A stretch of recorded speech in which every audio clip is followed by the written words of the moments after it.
Sa gipahigayong National Migrant Workers Day nga gipasiugdahan sa Overseas Workers Welfare Administration kon OWA 11 ug Department of Migrant Workers nagkadaiyang serbisyo ang gitanyag alang sa mga OFW. Gihatagan usab og pinansyal nga tabang ang 19 ka OFW nga naipit sa gera sa nasod Sudan. Ani ang report ni Brian Latasa. Usa lang ang pamilya ni Jonathan Tulang Dapar sa naipit sa gyera sa nasod Sudan. 13 ka tuig na kini nagtrabaho isip usa ka box plant operator kauban ang iyang asawa.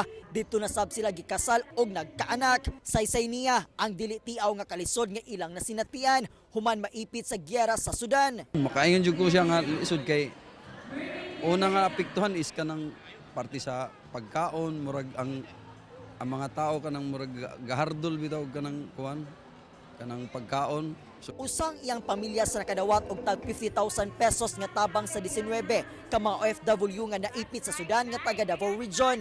Dako ang iyang pasalamat sa OWA 11 o Department of Migrant Workers sa pinansyal nga tabang. Pogi kay siyang kuan tabang sa mo nga at least makalihok-lihok mi sa mo or kanang makapangita mi og hantod karon kanang sa makapangita mi og kanang amo ang panginabuhian ba. Gawa sa pagpasidungog sa OFWs, dagan sab nga aktibidad og serbisyo ang gidalit sa gobyerno atol sa pagsaulog sa Migrant Workers Day sa usa ka dakong mall sa Davao City. Naghatag sab og serbisyo ang mga ahensya sa gobyerno sama sa PhilHealth, SSS, Pag-ibig, DFA, TESDA ug uban pa.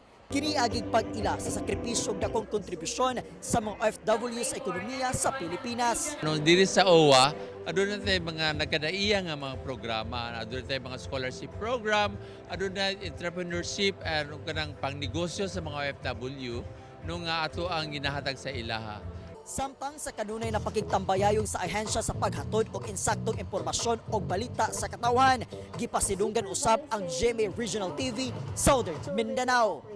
Kaoban si Melcher Awing sa kamera. Ako si Brian Latasa para sa At Home with GMA Regional TV.